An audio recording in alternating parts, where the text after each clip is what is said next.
When I got to this question, it was, I had a lot of stuff going through my head when I was thinking about vision and leadership. And for me and the individuals that I've worked with who were in leadership positions, what I take from them, they allowed me to be me. And there are a number of people in this room who can comment on me being myself. and it's that individual, the leader, exhibiting that faith in me and knowing, okay, Kathy got this set of skills, I'm going to step back and let Kathy do her thing. And then by doing that, allowing me to do whatever it is that I do so well, that it empowers me to want to do it that much more and to get better at what I do. So the leaders that I've been around have just been a catalyst for me to go on but not just do me, but also I take a little bit from them and say, okay, they're really good at this. Let me see how I can bring that into my personality and make it work for me. So I think I'm just a sponge. I'm going to take a little bit from everybody that I get around, that I come in contact with, and I take a little bit of their style, and I think that helps me for anybody that's looking at me to be a leader. It's not just me. It's about what I feel I get from just listening to the other women talk. So I done already pulled a little bit from each one of them, and I'm like, okay, when I get to the office tomorrow, and my supervisor, she'll say, Kathy, how did it go? I'm going to be spitting out a little bit what they say, and she's going to be like, oh, shoot. I'm like, yeah, I've been in the room for some leaders, now you can tell.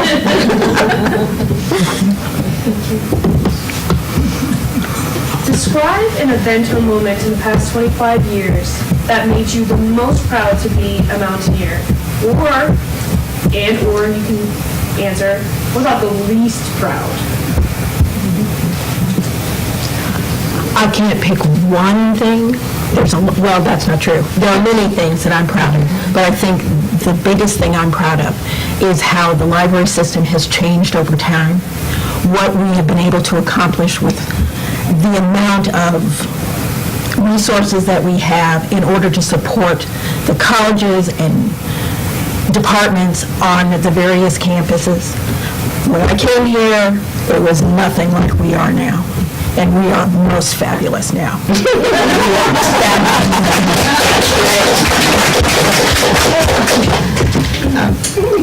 We in the English department, I think we're about 15 years into our MFA program, our Master's in Creative Writing, and it's been a great success. We get quoted now, poets and writers and all kinds of things. And we get students, our MFA students compete very highly. In fact, we were just going through the admissions. We had students who come from New Zealand, and her application started. Dear West Virginia people, I have already booked my ticket. Whether I get in or not, that's a whole right? So that program wasn't here when I first got here, and being part of that was a big deal, and to see the success of it is even a bigger deal. Yeah.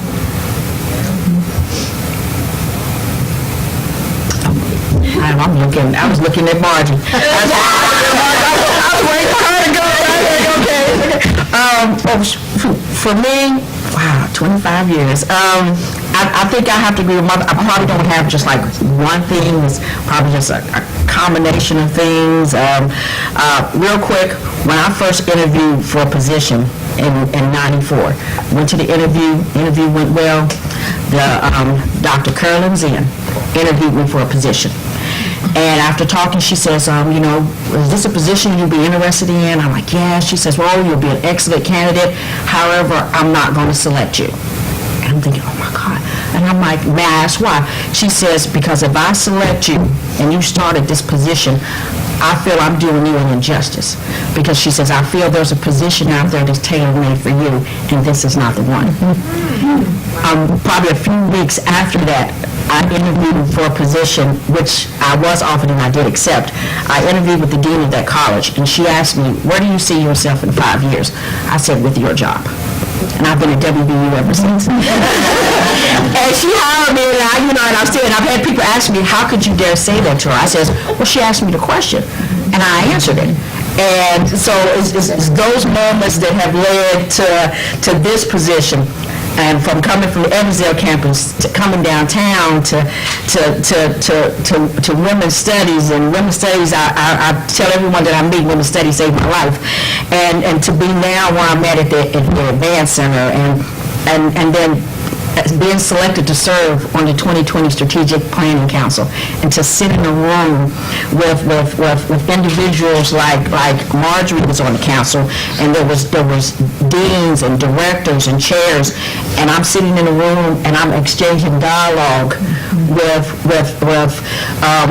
executive directors from our regional campus. I'm sitting there with our former president and our former provost, and I'm sitting there having a conversation with individuals that who may not even speak to me. They speak to me now, but prior to that, they didn't even know me.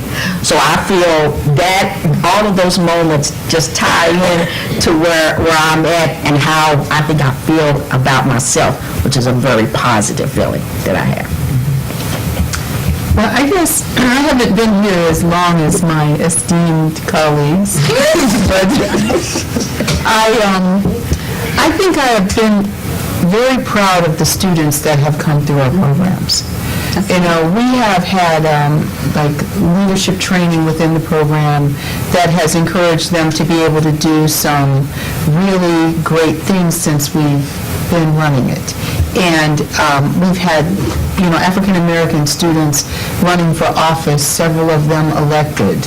We've had them start organizations.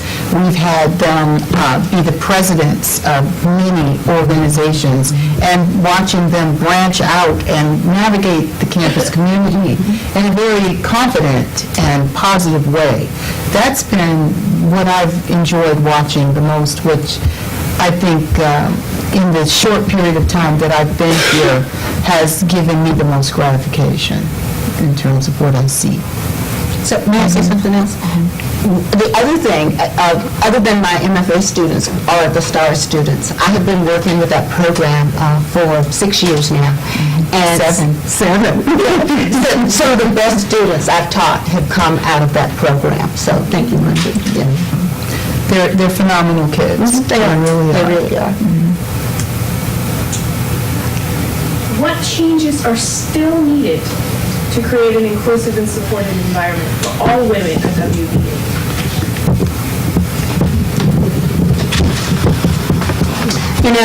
I have a friend who teaches in Spelman College, and we were having a conversation about HBCUs coming into the 21st century and what it would take. So I think this is the same. She said, you know what, we would have to fire 90% of our people. She said,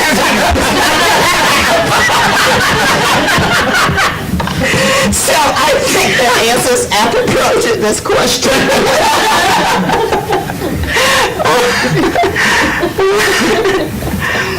Yes, people don't change. So, get that 10% that just got their jobs, hope.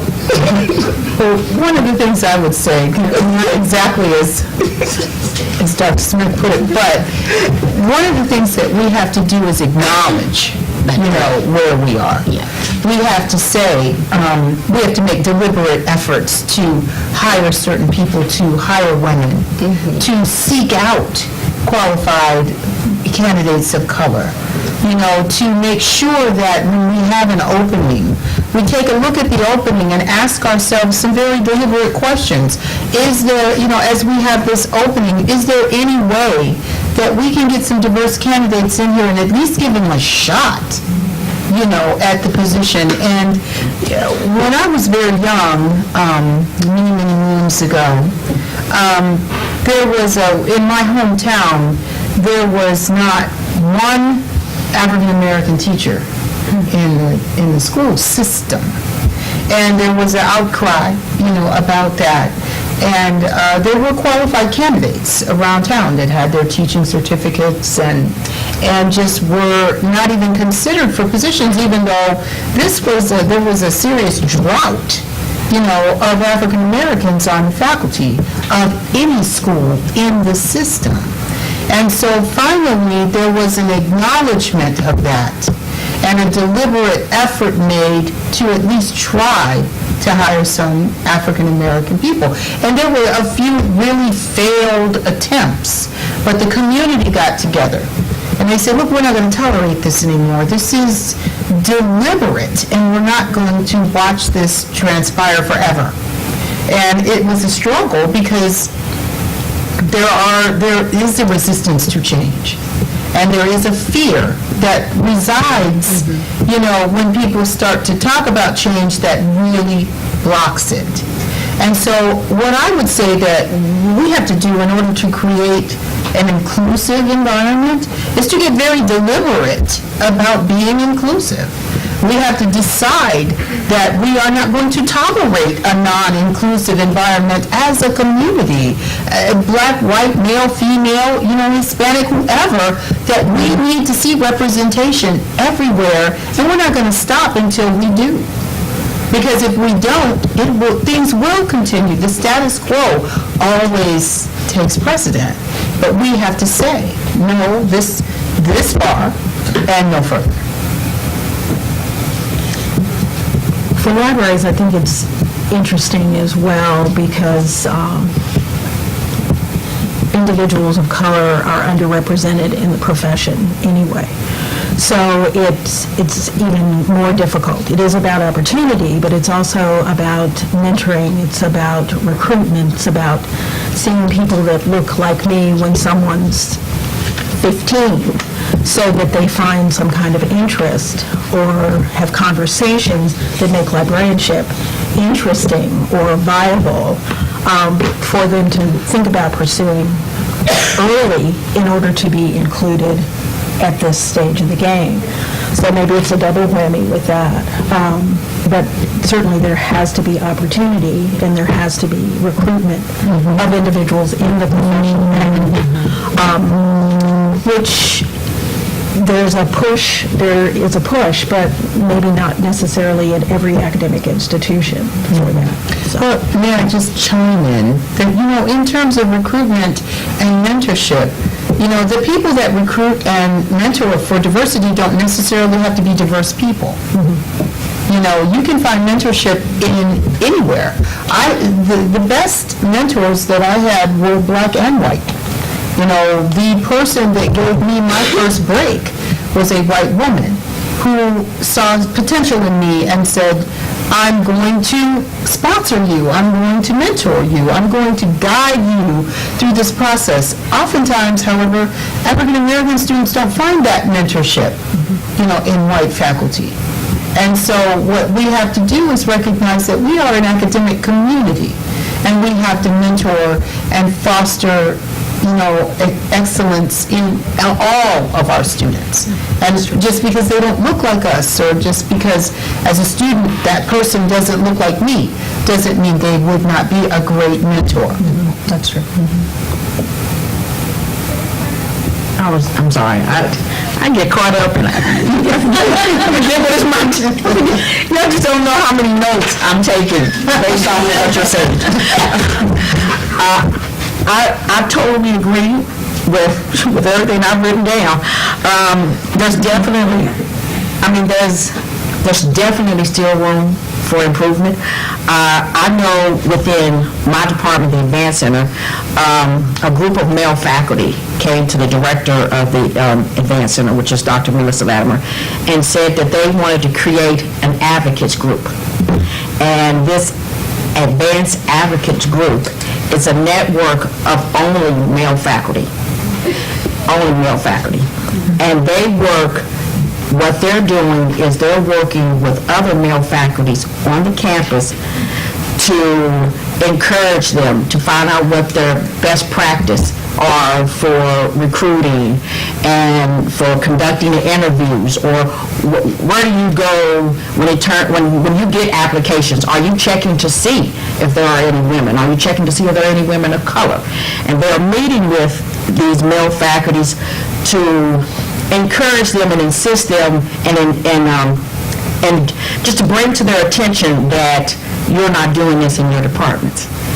And just last month, there was a session that they had, and it was like 40 men in the room that agreed to be committed to this group, to be allies, to have the back of the female faculty members in their department, that if they're not being heard at a faculty meeting, that this faculty member said that he's going to stand up and say, "Excuse me, she's talking, you need to be quiet." You know, and I mean, obviously he didn't say it like that, but that's probably how he made, that's probably what he was thinking, he probably wanted to say. But that they are committed, that they're going to, these group of men said, we want to have this group, and this is what we're going to have this group do. And I mean, and I was at the meeting doing what I do, and I was in awe at how these faculty men were coming in and engaged. It's not like they was there for the lunch, which I anticipated most of them would be there for the free lunch, but they actually engaged for 2 hours in dialogue, taking notes on what they can offer to their units and other units across the university.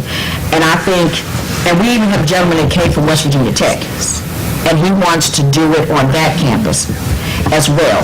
So it's I think there's the potential there. And finally, someone that is not a female is saying, "Oh my God, this is wrong," and maybe some of us need to say something. And I just want you to know, the group of men, they're not just arts and sciences, is with the largest college. It's just not downtown. That there were faculty members from engineering. There were faculty members from the Davis College, and they were not all white men. There were international. There were chairs at the meeting. Chairs came to the meeting and said, "We want to be a part of this too. We want to be a part of the change. Don't leave us out." So I personally was in awe. One of the faculty members, one of the things I do is I pass out name tags. I had a faculty member come, he stood behind the table, and he passed out the name tags. And I'm like, "Oh shoot, that's my job." No, that's what I do. And he says, "No, you don't have to." And he stood there and he greeted each faculty member and passed out the name tags. And I was sitting there, I'm like, "Well, shoot, I don't have nothing to do." You know, so I wouldn't get something else, of course. But to see, and this gentleman was not just a faculty member, he's an associate dean of one of the colleges on our campus. And to take that initiative and just to do that, so that was his way of welcoming everybody that was coming in, but also letting them know this is a relaxed environment. You know, I want you to speak. I want you to feel free to voice your concerns or voice your opinion. And he started it off by just that action. So I see change coming. I mean, it's slowly, but at least it's getting started. And that's that deliberate. I got written down. Get deliberate with our action. That's why I'm going to go back to the office and say that tomorrow. Deliberate with our action. But I think there can be some other things done when students first come to this university. For an example, there needs to be some orientation or some training for young men about rape. That's a big problem on this campus. There needs to be some racial consciousness. Those kinds of things can happen in a structural kind of way. Most universities have those kinds of programs, but we don't have anything like that. We have women who walk around and my students write about being raped, what to do, what happened to them, how oftentimes they have to sit in classrooms with the rapist, and there needs to be some training. I think sometimes young men don't know, or say they don't know the lines. There needs to be some clear-cut training. This university can take a lot of responsibility, and I'm sure that others will follow, because this is a problem not just here, but all over the country. Yeah. So to me, that's easy. That's those two things, and the racial dynamics and how little our students know about each other, how they would call a Japanese person a Chinese. But you know what I mean? That shouldn't happen in an educational institution, I think. Those were all the questions that I have. I would like to open up, I'd like to first thank you. Thank you so very much.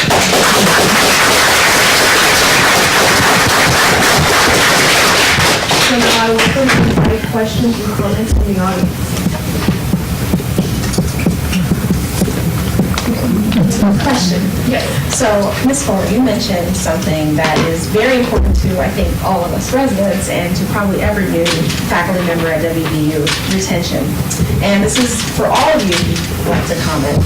You said that there were a few, I guess, very transformative experiences that have kept you here for as long as you've been here, but a lot of your friends have bounced. So what can be done to help people that maybe aren't from West Virginia feel at home here and want to stay at WVU? Well, I think one of the things one suggestion that I have had was that there be provided to, whether it be the Black Faculty Association or whether it be a Black community organization or whatever, some resources that allow them to create, at least in the beginning, artificial community. You know, that some events that African Americans can come together around and have discussion about what it's like to deal with this PWI environment, you know. And it is difficult sometimes because you were talking about less than 3% on a campus of 33,000 people. That's tough. It's tough. But if you can build community around it, because a lot of times you're also, not only are you feeling alone, you are alone because you're spread out, you know, all over the place. You don't have opportunity to come together in a structured environment where you can feel a little bit comfortable and meet people. So I think that the university could take some responsibility for helping us build that community and that environment. And we try to do it a little bit with the Black Faculty Association and some of the events that we do. But I think that there could be it could be an incentivized program. Because when you work all day, you're already stressed out from being on the road, working all day, being in a new environment, all of those things. The last thing you want to do is have to put on the happy face and go back out and do some other kind of event. But if there was some incentive for it, if there was outreach about it that was university-sponsored, I think that it would have an appeal to new African American people. This is for you. This is what we've organized to make sure that you meet the community, that you feel a part of the community, and to know that we support you and that, more importantly, we understand what you're going through. Whether we get together and we go to dinner somewhere, or we go to a play, or we do this or we do that, or we even come together around a new book, you know, and do a book review, and then it be accepted by your department as a part of your, you know, requirements that they have of you. So, yeah, I don't have the exact structure down pat, but I know that, you know, I've seen it done. And I think that it's really important when you have an environment like this one, because isolation can happen to people very, very easily. And especially to single Black women. Like, you skipped the question about the family relationships, but I came here, and one of the things that I think that has, you know, kind of precipitated my having such a positive experience is that my daughters came with me, and one of them, she's mad now, I'm going to point her out. She's sitting in the audience. And she came, and she and her sister came with me, and we had family. You know, and so everything that I did, they did it with me. We had each other. But so many of the African American women that came here that, as you said, bounced, didn't have that structure. And without it, it's very difficult to survive in a place like this. But if there was something, you know, maybe it might at least delay the exodus. Well, you know. yeah, also very bread and butter kinds of issues. For an example, when I taught at Virginia Tech, and it was not a tenure track job, but once you go through the HR, they tell you which banks to go to. They tell you which realtors to go to help you. I came here all by myself. I didn't have no one to help me. I didn't know anything about renting, and I was just sort of left. You're on your own. That's not a good welcome. That it should be, and other institutions have, this is a bank that works with our people. This is a realtor that helps us. All I was told is don't go to Westover, they don't rent to black people. That was my welcome to West Virginia. But I think those kinds of things can be fixed. I don't see, that's a simple kind of thing. Banks should have relationships with universities. Realtors should, it does happen, but not in any kind of organized way. And specifically for black people, black women coming here, you don't know what to do. Where's Westover? I want to go there. So, I don't know why that can't be fixed. That doesn't seem to take a lot of effort from my perspective. Yeah. Can I stay on this topic of retention for a minute? Because when I came in, 1980, came earlier than that. But when I was in a position when I thought I might do something about it, and failed, but I don't think it has to fail again. Because, so I was the director of the Center for Women's Studies at that time. And because that was the academic unit, we didn't have any women's center. So it was also used as a women's center, both for faculty and students. And the question, especially with faculty, was retention. And I thought it was very important that at the level of the provost office at that time, I thought might be the right place, that when somebody left, when a woman left, when a person of color left, that there was, it's not an exit interview, although I thought that was also a very good thing, but record keeping of who left, when they left, how much time they spent before they left, so that there could be data behind some of these suggestions, which are so important that you're making. But I think that to get these suggestions made, both budgetary and personnel, need somebody very high up who says they care about retention. And I hope this is being recorded, so that whichever of the four of you, or any of us, or all of you, decide, because I don't work here anymore, so I don't know where the pressure points are, but you probably do. There needs to be a study, not as well as the anecdotal, of numbers, starting immediately, to help of the programs. And because you're right about attitudes, yes, we hope they change, but we do have, I think, a receptive central administration. Maybe it should be in the Office of Diversity, but I have a feeling it should be in the Provost's office, because that's where, especially with faculty, when you leave. And certainly to care about staff too. I mean, but you know best where it should happen, but it should come out of this meeting. And maybe your dean can help. I have a quick comment to Dr. Smith. When you send, and this is very hard for me, you don't know, or you have to, the white teachers and white professors, white writers, you need to know about them. No, I have to know about them. Yeah, students don't necessarily need to know about black authors, about Hispanic authors. I remember in high school, I had to fight very hard to get Gabriel Garcia Marquez to be read in class. And I was told, don't say his name like that, because no one will understand you. His name is Marquez. His name is Gabriel Garcia Marquez.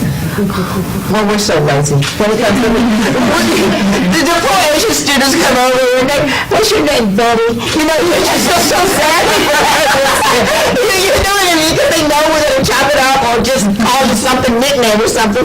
But yeah, it's our laziness of language when we travel, just speak English, kind of thing. But anyway, I didn't mean to cut you off. But it's alienating, and it made me feel very sad that how much of this colonial mindset has been set into me as a young Puerto Rican woman that I have closed the avenues of my people and not read their poetry or their literature because I just didn't think about it. You still have time, darling. You have time, yeah.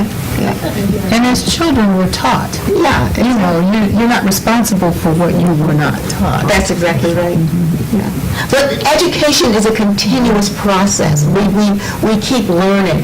I have a class in a little while, so it's with a group of graduate students, and what we're doing is they wanted to have some experience with Toni Morrison. And so we're doing an independent study together with them. And it's so amazing. I think I've read these novels time and time again, you know. And I read them and I go, God, I don't know. This is really good. You know what I mean? And it's just such an adventure to me. And I try to teach with that same kind of passion that learning is it. That reading is what has transformed so many lives in our world. And there can't be a greater gift, except everybody sort of pushes it away.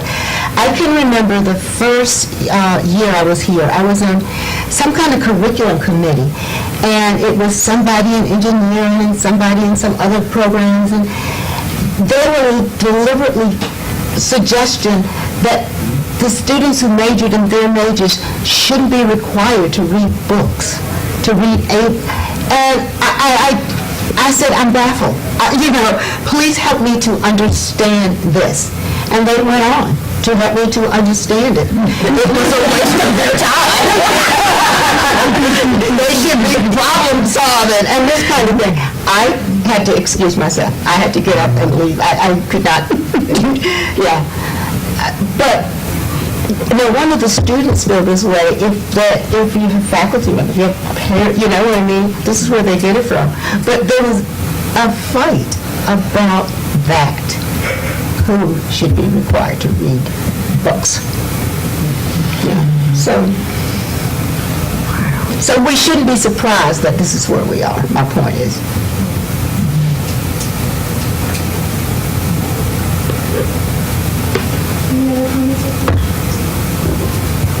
A big thank you.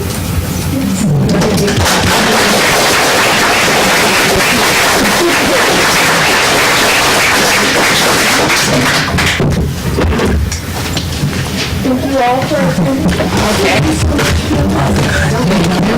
Thank you. We gotta get photos. Group shot. You all survived.